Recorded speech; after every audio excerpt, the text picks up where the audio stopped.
కానీ గురుగారు ఈ మధ్యన అందరూ నెగిటివ్ ఎనర్జీస్‌తో బాధపడుతున్నాం. మమ్మల్ని ఐపీడిస్తున్నాయి, లేదా మా మీద ఇది చేశారు, అయి చేశారు అంటారు కదా గురుగారు. నిజంగా ఇలాంటివి జరుగుతుంటాయా? ఉంటాయా గురుగారు ఇవన్నీ? ఇప్పుడు మీ ఇల్లు ఉంది. హ్మ్. మీ ఇంటికి మీరు ద్వారం తెరిస్తే మీ లోపలికి నేను రాగలుగుతానా? లేకపోతే రాకపోతే మీరు రాగలుగుతానా? తెలిస్తేనే వస్తారు. కదా! అంటే నెగిటివ్, పాజిటివ్ ఎనర్జీస్ అనేది ఉంది. తగిన రక్షణ, తగిన స్థితి నీ మనసుకి లేకపోతే ఎక్కువగా వస్తుంటుంది. ఇప్పుడు అదే డోర్ ఉంది, నువ్వు డోర్ వేసుకుని లోపల కూర్చున్న ఎవడన్నా వచ్చి గొడవలతో కొట్టి కూడా నీ దగ్గర రావచ్చు దుర్మార్గుడు. అలాగా ఇంటెన్షనల్గా ప్రయోగంగా వచ్చేటువంటిది కూడా ఉంటుంది. ప్రయోగాలు చేస్తారు. ఇప్పుడు నువ్వు ఇక్కడ కూర్చుని భగవంతుణ్ణి ప్రార్థిస్తే అంతటి అనంత చైతన్యం నీ దగ్గరికి వస్తున్నప్పుడు, నీ యొక్క సంకల్పానికి, నీ యొక్క పిలుపుకి అంత బలం ఉన్నప్పుడు, అదే చెడు చేస్తే చెడు అవుతుంది, మంచి చేస్తే మంచి అవుతుంది కదా. ప్రయోగం అంటే ఏంటి? నీ మనసులో ఉన్నటువంటి భావమే కదా. నీ మనసులో ఉన్నటువంటి భావంతో ఉన్నతమైనటువంటి శక్తికి అనుసంధానం చేస్తే అదే ప్రయోగం. అది మంచికి వెళ్తుందా, చెడుకి వెళ్తుందా అనేది నీ సంకల్పంలో బట్టి ఉంటుంది. ఎదుటివాడు బలహీనుడైతే అది కొడుతుంది. అంతెందుకు, రోడ్డు మీద వెళ్ళేటువంటి చిన్న పిల్లవాడు, నువ్వు ఎంత గొప్పవాడు అయినా, ఎంత బుల్లెట్ కారు వేస్తున్నా, ఒక రాయి తీసుకుని కొట్టాడు అనుకుందాం, కారుకి నీకు వచ్చి తగులుతుందా లేదా? ఏమండి, తగులుతుంది కదా. అంటే వాడు వేసిన రాయి మనకి తగులుతుందా లేదా? అది నువ్వు ప్రొటెక్షన్ చేసుకున్నావా లేదా, దాన్ని స్వీకరించావా లేదా, అది తగలకుండా చూసుకున్నావా లేదా అనేటువంటిది నీ బట్టి ఆధారపడి ఉంటుంది. ప్రతిరోజు ఉదయాన్నే లేచి, సూర్యోదయానికి ముందు లేచి సూర్యమూర్తికి నమస్కారం చేయమని, ఎదురుగున్నటువంటి తులసిమాతకి నమస్కారం చేసుకోమని, భూమాతకి నమస్కారం చేసుకోమని, తల విరిచి ఇలా వెళ్ళకూడదని, వస్త్రధారంలోని లేకపోతే ఇంకోటి వెళ్ళకూడదని, ఇవన్నీ కూడా ఏంటంటే ఆ ఈ నెగిటివ్ ఎనర్జీ మనకి రాకుండా మన పెద్దవాళ్ళు మనకి ఇచ్చినటువంటి అమూల్యమైనటువంటి విషయ జ్ఞానం, ఆయుధాలు. దాన్ని వదిలేసిన వల్ల ప్రదర్శనే బాహ్యంగా వచ్చి నీకు వచ్చిన ప్రొటెక్షన్లు అన్ని తీసి పక్కన పడేసి, నాకు నెగిటివ్ ఎనర్జీ వచ్చింది, అది వచ్చింది, ఇది వచ్చింది అంటే రాకేం చేస్తుంది? చుట్టూ ఉన్నది ఎప్పుడు ఉంటుంది, మంచి ఉంటుంది, చెడు ఉంటుంది. చెడు నుంచి కాపాడేటువంటి సంస్కారాన్ని, మన యొక్క ఆచారాన్ని నువ్వు వదిలేసి బయటకు వెళ్ళి నాకు నెగిటివ్ ఎనర్జీ వచ్చిందంటే రాకేం చేస్తుంది? నువ్వు పెట్టుకున్న సంస్కారంగా అక్కడ కూర్చుంటే నీకు వచ్చే నమస్కారం, కటింగ్ లేసి నువ్వు రోడ్డు మీదకి వెళ్తే 10 మంది నేను చూస్తారా లేదా? మగ పిల్లవాడు అయితే అయ్యి ఉండొచ్చు, మొక్కల పైకి ఇక్కడికి షార్ట్లు వేసుకుని వాడు బైక్ ఎక్కి కూర్చొని చూస్తే వాడి శరీర భాగం ఇక్కడ దాకా కనిపిస్తుంటే అది అసహ్యం, జుగుప్స కాదా? దానివల్ల కలిగే ప్రేరణకి ఎవడు, నీకుండేటువంటి గౌరవం నీకు తగ్గింది కాదా? ఒక 60 ఏళ్ళు ఉన్నటువంటి వ్యక్తి ఇక్కడికి నిక్కర వేసుకుని వాడు బైక్ తోలుకుంటూ వెళ్తున్నాడు అనుకోండి, వాడికి ఇచ్చేటువంటి హుందాతనం, గౌరవం నీ మనసులో కలుగుతుందా? నీ గౌరవం నువ్వు పోగొట్టుకుంటున్నావా లేదా? పంచకట్టు అని చెప్పి పంచభూతాలని నీ ఆధీనంలో ఉంచుకుంటాం కోసం నువ్వు ధరించేటువంటి వస్త్రం కూడా నీ పైన ఉన్నటువంటి నీ శరీరాన్ని నువ్వు ఏ విధంగా ఆధీనంతో పెట్టుకుంటావో, నువ్వు వేసుకునేటువంటి వస్త్రం కూడా ఏకవస్త్రం, ద్వివస్త్రం అని చెప్పని, పంచకట్టు అని చెప్పి వస్త్రధారణ కూడా మనకు నియమంగా ఇచ్చి ఉందే. సరే, దేశకాల పరిస్థితిని బట్టి ప్యాంట్ వేసుకుంటున్నావు, మళ్ళీ దానికి బొర్రలు పెడుతున్నావు, దాన్ని మళ్ళీ ప్రదర్శన చేస్తున్నావు. అరే నాకు నెగిటివ్ ఎనర్జీ రాస్తుంది అని చెప్పంటే అది ఉందా అని అడుగుతుంటే, నేను పొగడుతున్నప్పుడు నిన్ను తిట్టేది ఉంటుంది కదా, నువ్వు చూపించేటప్పుడు నిన్ను ఆశపడేది ఉంటుంది కదా. నా దగ్గర అందమైనటువంటి డబ్బు లేకపోతే మనీ ఉందని నువ్వు చెప్తున్నావు, అది ఎంత విలువైందో దాన్ని ఎత్తుకెళ్ళాలి, సొంతం చేసుకోవాలనేటువంటి ఆశ పుట్టేటువంటిది పక్కన కూడా ఉంటుంది కదా. నువ్వు ప్రదర్శించిన దానికంటే వాడు చూపించిన ఆశ నీకు నెగిటివ్గా కనపడుతుందా లేదా?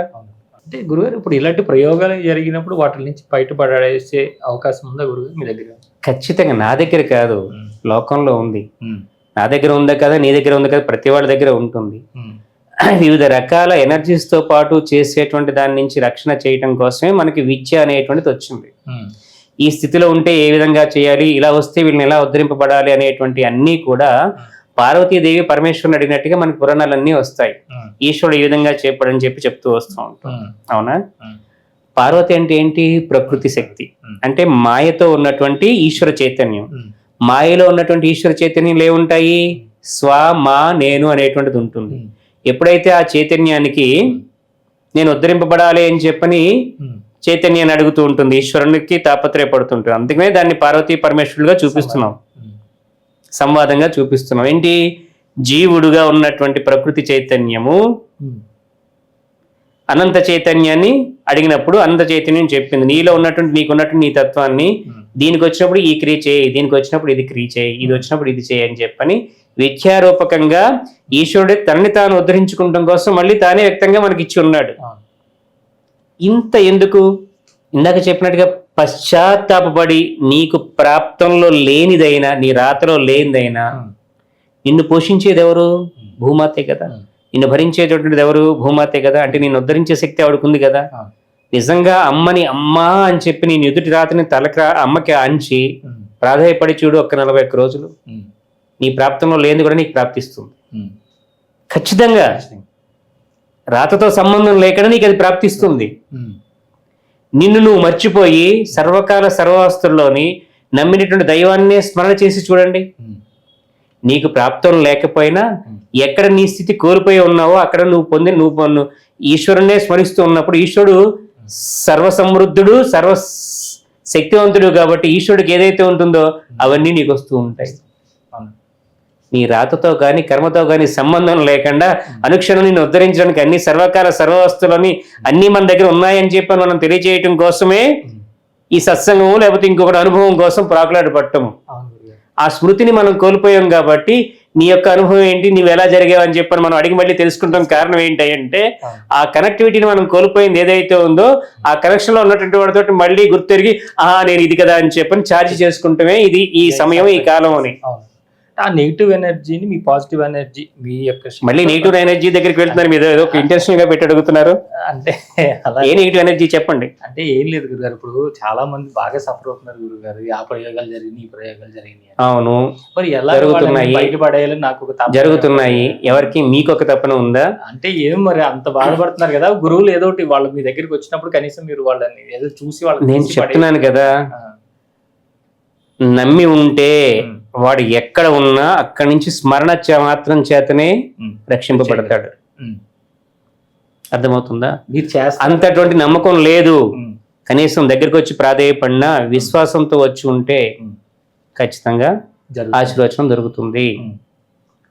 అయినా కూడా ఇంకా ఏవో కర్మలు ఉన్నాయి, ఎక్కడి నుంచో బాధపడ్డావు, నిన్ను ఉద్ధరిస్తే నువ్వు తర్వాత లోక కళ్యాణానికి ఉపయోగపడతావు అని నాకు నమ్మకం కలిగితే ఖచ్చితంగా ఆశీర్వచనం దొరుకుతుంది. నేను నిన్ను బాగు చేస్తాను, నువ్వు కష్టంలో ఉన్నావు, నేను వచ్చి బాగు చేస్తాను, నువ్వు వెళ్ళి మళ్ళీ ఇంకొంచెం 4 దుర్మార్గాలు చేస్తావు అంటే నేను చేయొచ్చా? ఈ మాట కోసమే అప్పటి నుంచి అడుగుతున్నాను. అంటే అవి నన్ను అడగకూడదు, నాతో అనుభవం పొందినటువంటి వాళ్ళని శిష్యుల్లో భక్తులను అడగాలి. అంటే వారితో మీకున్నటువంటి అనుభవాలు ఏంటి, అనుబంధాలు ఏంటి అని చెప్పి చుట్టూ ఉన్నటువంటి వాళ్ళని అడగాలి. తప్పితే నేను ఏదో బోర్డు పెట్టి నేను అవి చేస్తాను వాళ్ళని తెలుసు అని చెప్పి నేను అడగకూడదు కదా, నేను చెప్పేటువంటిది కాదు కదా. అదే గురుగారు, మీరు చెప్పాలని కాదు, నేను తెలుసుకోవాలని అడిగాను గురుగారు.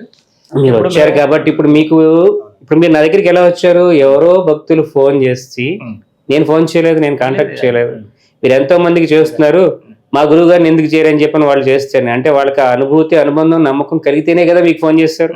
లేకపోతే మీరెవరో నేనెవరో తెలియదు కదా. అవునా కదా? వాళ్ళని అడిగితే మీకు తెలిసిపోయేది కదా.